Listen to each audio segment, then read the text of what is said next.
75वीं स्वतंत्रता दिवस यानी कि इंडिपेंडेंस डे की हार्दिक बधाई। Professor doctor way Gupta from Delhi Apollo hospital. अभी मैंने कुछ कोट्स पढ़े थे रिगार्डिंग इंडिपेंडेंस डे, और ये तो पक्की बात है कि 15 अगस्त यानी 14 अगस्त की रात को मध्य रात्रि में भारत को आज़ादी मिली थी 1947 में।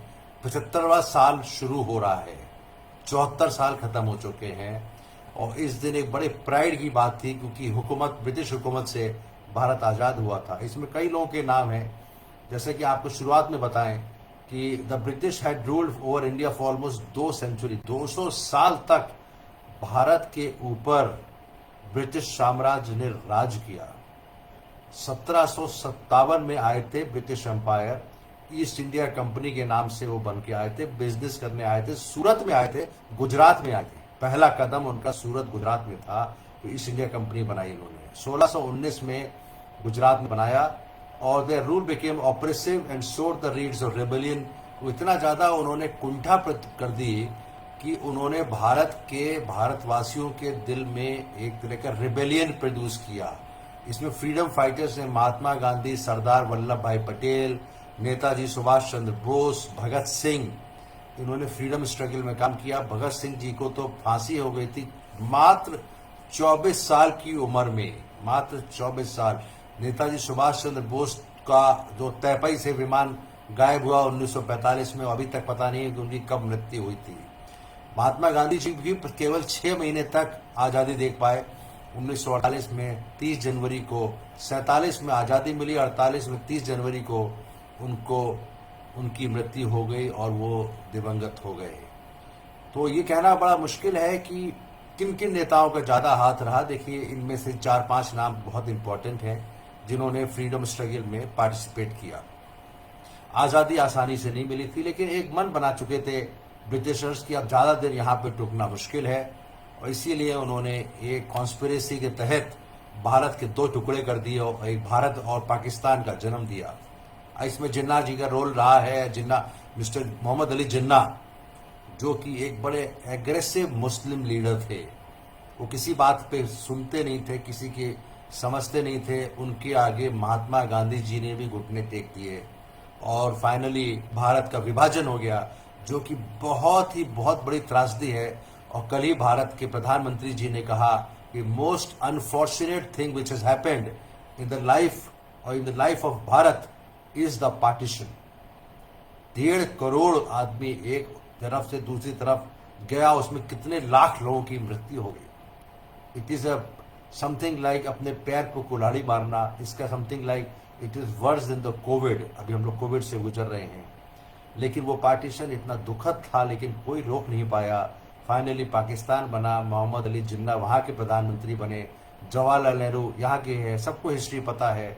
वल्लभ भाई पटेल का नाम पहले था कि प्रधानमंत्री के लिए, लेकिन महात्मा गांधी का सॉफ्ट कॉर्नर था जवाहरलाल नेहरू जी के लिए, उन्होंने बना दिया। अब कुछ कोट्स के बारे में, इसको मैं खत्म करूंगा दिल की बात को लेके। 75वें साल हो चुके हैं, अभी हम लोग पूरी तरह से ऊंचाई पे नहीं पहुंच पाए हैं। भारत अभी भी काफी देशों से पीछे है, लेकिन कोई बात नहीं, वो सेकंड दिल की बात में करूंगा। मैं कुछ कोट्स बताना चाहता हूं। भगत सिंह का कोट, जो 24 साल की उम्र में उनको फांसी की सजा हो गई। 24 साल की मात्र यंग आदमी को फांसी की सजा, कितनी बुरी बात है, कितनी खराब बात है। इनके माता पिता पे क्या बीती थी, लेकिन ये हिस्ट्री में नाम लिखा गया। इनका एक कोट है, it is easy to kill individuals but you cannot kill the ideas. जब इनको फांसी की सजा दी गई, सुनाई गई, तो उसमें उन्होंने कहा it is easy to kill the individuals but you cannot kill the ideas.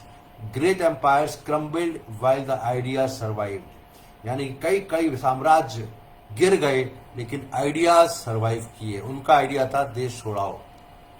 It is easy, मैं रिपीट करूंगा भगत सिंह का ये, it is easy to kill individuals but you cannot kill the ideas. Great empires crumbled while the ideas survive. ये बहुत बड़ा भगत सिंह का एक quote है, जो उस समय उन्होंने लिखा जब उनको फांसी की सजा सुनाई गई थी।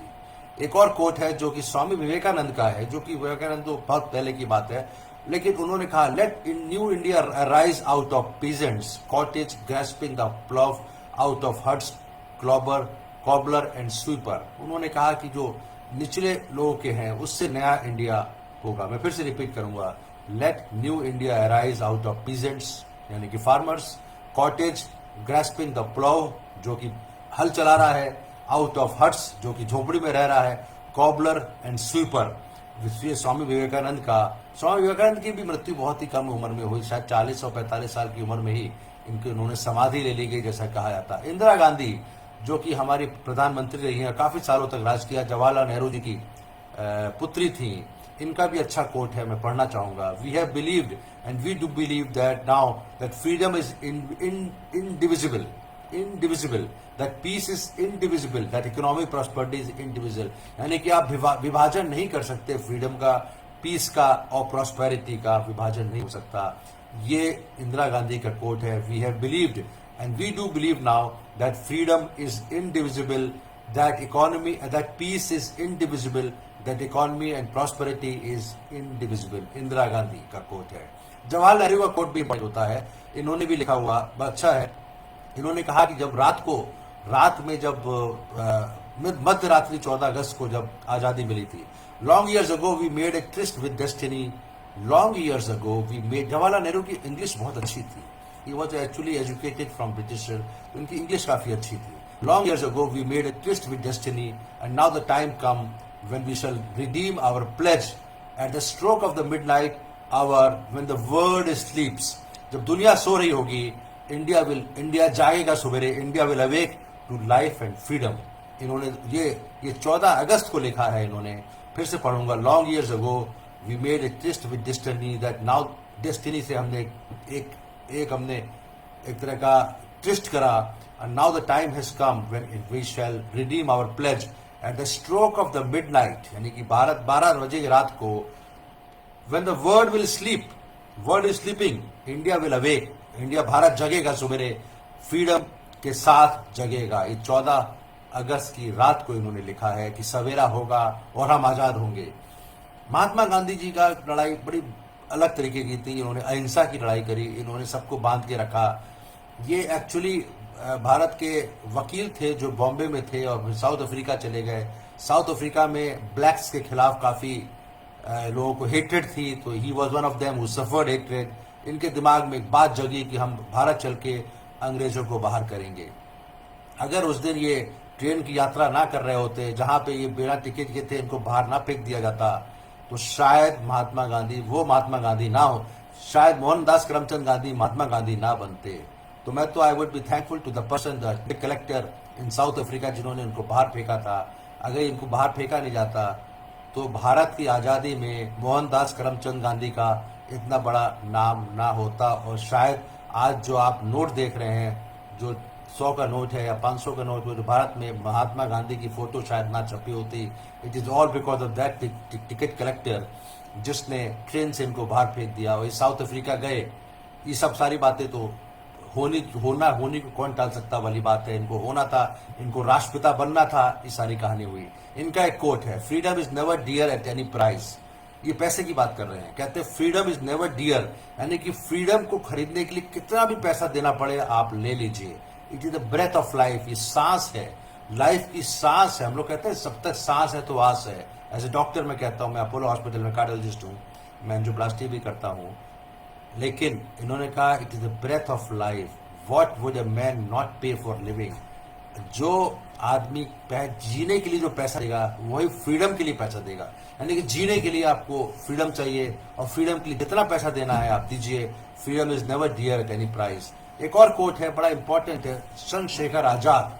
चंद्रशेखर आजाद भी उस तरह के फ्रीडम फाइटर थे जो कि लड़ने में कहते थे कि मैं लड़े और लड़ के आप आजादी लीजिए। इन्होंने कभी भी महात्मा गांधी जी से कभी भी उनके विचार नहीं मिले, लेकिन इन्होंने खुद को मार दिया। It was very sad that he had to kill himself because he was being arrested by the British police and he never wanted to be arrested. इनका एक बहुत इंपॉर्टेंट कोट है, if yet your blood does not rage then it is your water that flows in your veins. For what is a flush of youth if it is not a service to the motherland? उन्होंने कहा उस जवानी का क्या फायदा जो कि आपके भारत माता के काम ना आए। उस जवानी का क्या फायदा जो भारत माता के काम ना आए। अगर आपका खून खौलता नहीं है तो आपके शरीर में खून नहीं, पानी है। अगर आपको त्रासदा से आपका खून नहीं खौला, इसका मतलब है कि आपके शरीर में, आपकी वेन्स में आपकी आर्टरी में, आपकी धमनी में, आपकी शिरा में खून नहीं है, पानी है। ये इनका है। और कहते हैं अगर आपके जवानी में अगर आपने मदरलैंड को यानी कि अपनी मातृभूमि को के लिए कुछ किया नहीं है तो आपकी जवानी बेकार है। This is what Chandrashekhar Azad said. एक और कोट है जो कि बड़ा महत्वपूर्ण कोट है, वो है नेताजी सुभाष चंद्र बोस। सुभाष चंद्र बोस ने अलग अपनी आर्मी बनाई थी, इन्होंने लड़ाई करी। जो इनकी अलग आर्मी थी, इन्होंने जापान से मिलकर उनके साथ एक अलग आर्मी बनाई जो कि लड़ने के लिए थे। इनके विचार कभी महात्मा गांधी से नहीं मिले।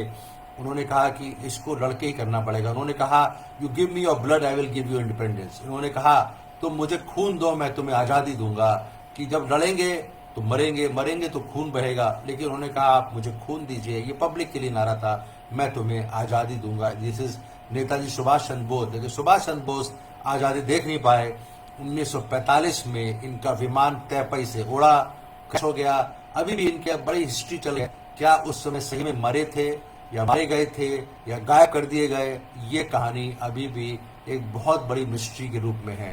तो Subhash Chandra Bose never saw the light of freedom, he never saw, he was killed, और rather he died in 1945, 3 years और 2 years before independence. Jawaharlal Nehru का एक और कोट है जो मैं कहना चाहूंगा, वो तो शायद बता दिया, ग्रैंडर ऑफ सक्सेस।